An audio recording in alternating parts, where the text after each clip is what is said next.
Gak main-main lagi, sekarang sepak bola ASEAN resmi naik level. FIFA akhirnya turun tangan langsung, dan untuk pertama kalinya kawasan Asia Tenggara bakal punya turnamen resmi di bawah naungan FIFA, FIFA ASEAN Cup.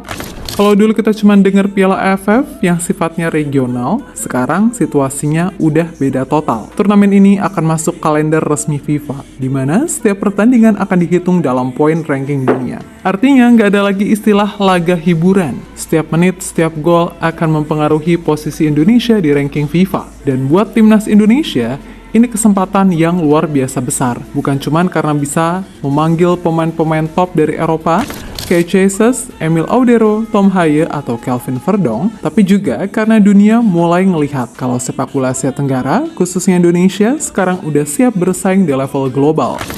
FIFA ASEAN Cup bukan cuma turnamen, tapi panggung baru buat nunjukin siapa yang paling siap di kawasan ini, dan di tengah sorotan dunia, Indonesia berdiri di garis depan.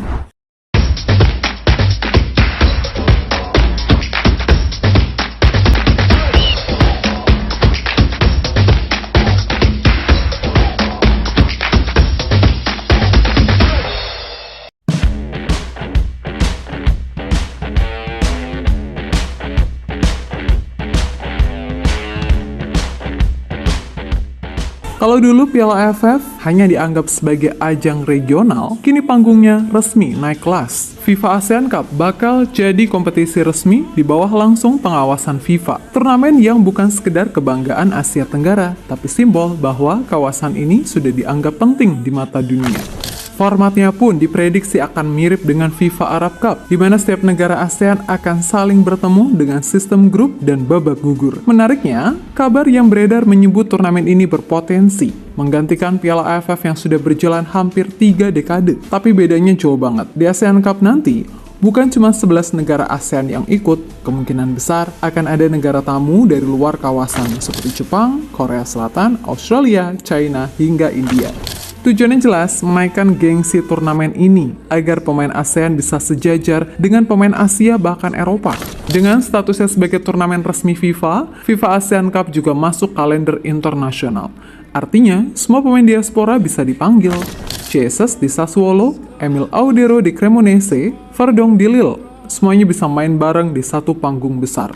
Dan yang paling penting, setiap pertandingan ASEAN Cup akan mempengaruhi poin ranking dunia. Jadi kemenangan di sini bukan cuma soal gengsi antar negara ASEAN, tapi juga langkah nyata buat mendekat ke posisi 100 besar FIFA. Dengan kombinasi kekuatan pemain Eropa, format profesional, dan dukungan penuh FIFA, turnamen ini bakal jadi simbol kebangkitan sepak bola Asia Tenggara. Kalau dulu laga timnas Indonesia hanya disiarkan di beberapa negara Asia Tenggara, sekarang ceritanya udah jauh berbeda. Ketika Indonesia menghadapi Bahrain, siarannya tembus ke 48 negara, dari Timur Tengah sampai Eropa Timur. Dan yang lebih luar biasa, saat Indonesia melawan China, data resmi menunjukkan pertandingan itu disiarkan ke 141 negara di 5 benua. Mulai dari Inggris, Brazil, Jepang, sampai Mesir, dunia benar-benar mulai melihat sepak bola Indonesia. Exposure sebesar itu jelas bukan hal kecil. Di era sekarang, yang dilihat bukan cuma siapa yang menang, tapi seberapa besar perhatian global yang kamu tarik. Dan timnas Indonesia punya itu. Pasar besar, antusiasme supporter yang luar biasa, dan wajah-wajah pemain Eropa yang kini memperkuat Garuda. Nah, disinilah efek domino itu mulai terasa. Begitu FIFA ASEAN Cup digelar dan diakui resmi oleh FIFA, otomatis nilai komersial setiap pertandingan bakal melonjak drastis. Hak siar internasional, sponsor global, hingga brand-brand besar yang selama ini melirik Asia akan berebut masuk ke Indonesia, juga ke ASEAN Cup itu sendiri. Kita bicara soal potensi investasi besar, mulai dari aparel dunia, produk olahraga, sponsor bank, hingga perusahaan global yang ingin terlihat di ASEAN Cup, atau bahkan menempel di jersey merah kebanggaan Indonesia. Belum lagi efek ekonomi di dalam negeri, stadion penuh, penjualan tiket meledak, merchandise laris, dan kota-kota yang jadi tuan rumah bakal kebanjiran wisata olahraga. FIFA ASEAN Cup bisa jadi magnet ekonomi baru, bukan cuma buat sepak bola, tapi juga buat industri kreatif Indonesia. Dan dengan semua sorotan media dunia, Indonesia nggak lagi cuma dianggap sebagai peserta, tapi sebagai poros baru sepak bola ASEAN. Banyak yang dulu bilang, masuk 50 besar FIFA itu mimpi, tapi sekarang pelan-pelan mimpi itu mulai terlihat nyata. Soalnya lewat FIFA ASEAN Cup, setiap pertandingan timnas Indonesia akhirnya bernilai resmi di mata FIFA.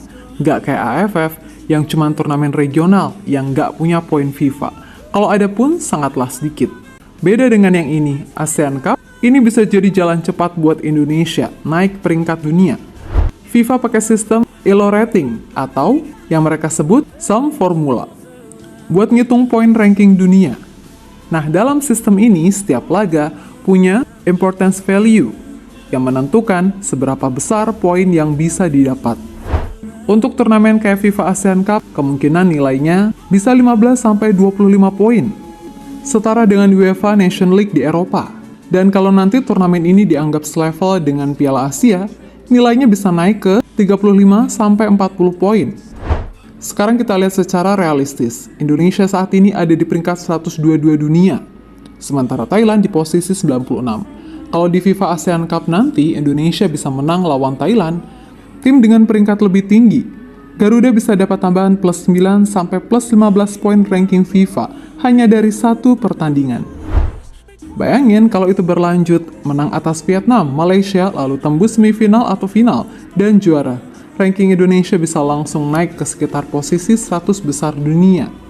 Dan kalau performa ini berlanjut di Piala Asia, serta kualifikasi Piala Dunia 2030, target masuk 50 besar dunia bukan lagi sekedar mimpi, tapi tinggal soal waktu.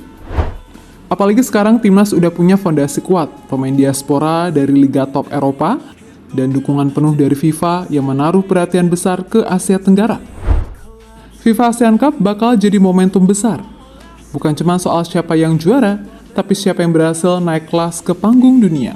Dan sejauh ini Indonesia kelihatan paling siap buat jadi negara ASEAN pertama yang tembus 50 besar FIFA ranking. Kalau ASEAN Cup nanti jadi turnamen resmi di bawah FIFA, udah bisa dipastikan gengsinya bakal gila-gilaan. Bukan cuma karena Indonesia bisa menurunkan pemain-pemain Eropanya, tapi juga karena rival-rival utama seperti Thailand dan Malaysia sekarang mulai ikut naik level.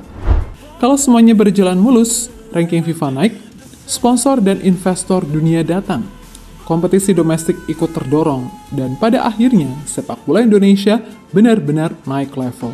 FIFA ASEAN Cup bukan sekedar turnamen, tapi awal era baru sepak bola Asia Tenggara. Dan di tengah gemerlap itu, nama Indonesia kini berdiri paling depan.